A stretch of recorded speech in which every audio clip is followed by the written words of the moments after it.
America के पूर्व राष्ट्रपति डोनाल्ड ट्रंप से जुड़े हश मनी केस का ट्रायल आखिरी चरण में है।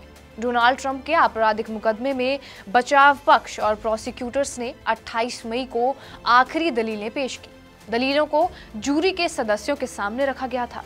अब ये जूरी ही ट्रंप के केस का फैसला लेंगी, लेकिन हैरानी वाली बात यह है कि ये लोग कानून के जानकार हों ऐसा जरूरी नहीं है। अब इस जूरी में कौन लोग होते हैं, इनका सिलेक्शन कैसे होता है और ट्रंप के केस में इनका क्या रोल होगा, ये सब बताएंगे हम आपको इस वीडियो में। नमस्कार, मेरा नाम है रिया शर्मा और आप देख रहे हैं TV9 डिजिटल।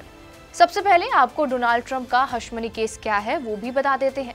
अमेरिका के पूर्व राष्ट्रपति डोनाल्ड ट्रंप पर आरोप है कि उन्होंने साल 2016 में एक स्कैंडल से बचने के लिए adult film star stormy Daniels को पैसों का भुगतान किया था। डोनाल्ड ट्रंप उस वक्त रिपब्लिकन पार्टी की तरफ से राष्ट्रपति पद की दावेदारी कर रहे थे। उन्हें डर था कि अगर स्कैंडल सामने आ गया तो उनकी दावेदारी पर असर पड़ सकता है। ट्रंप पर आरोप ये भी है कि वो adult film star stormy Daniels के साथ फिजिकल रिलेशनशिप में थे।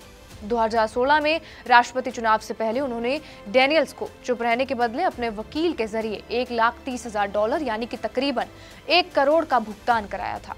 डोनाल्ड ट्रंप के खिलाफ जो आरोप है उसमें उनके रिलेशनशिप पर सवाल नहीं है, बल्कि आरोप पत्र में ये कहा गया है कि उनकी संस्था ने स्टॉर्मी डेनियल्स को जो पैसे दिए उसकी अपने रिकॉर्ड में गलत एंट्री की गई है।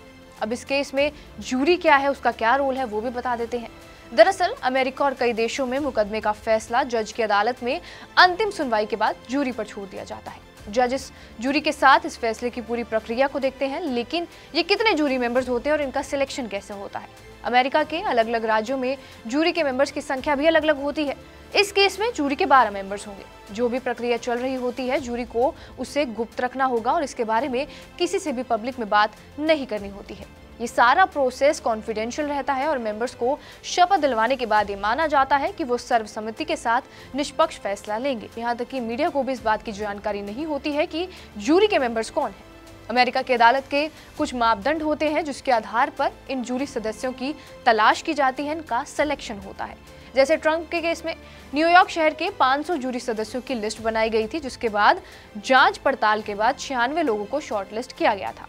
96 लोगों को अदालत में बुलाया गया। इन सभी में एक शर्त ये होती है कि सारे जूरी मेंबर निष्पक्ष होने चाहिए। उन पर और उनके परिवार के लोग पर किसी भी तरह का केस या मुकदमा ना चल रहा हो। जूरी को जब छांटने के लिए अदालत में बुलाया जाता है तो उससे पहले उनसे कुछ सवाल जवाब भी किए जाते हैं, जिसमें उन्हें अपने बारे में सारी जानकारी देनी होती है और ये भी बताना होता है कि वो अमेरिकी नागरिक है या नहीं।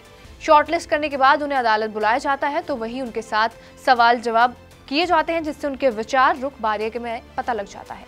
सिर्फ जज ही उनसे सवाल नहीं करते, बल्कि अभियोजन यानी कि प्रोसिक्यूटर्स और बचाव पक्ष के वकील भी सवाल पूछते हैं। ये प्रक्रिया ऐसी होती है जिससे पता लग जाता है कि आप किसकी तरफ हैं, या फिर आप निष्पक्ष हैं या फिर नहीं।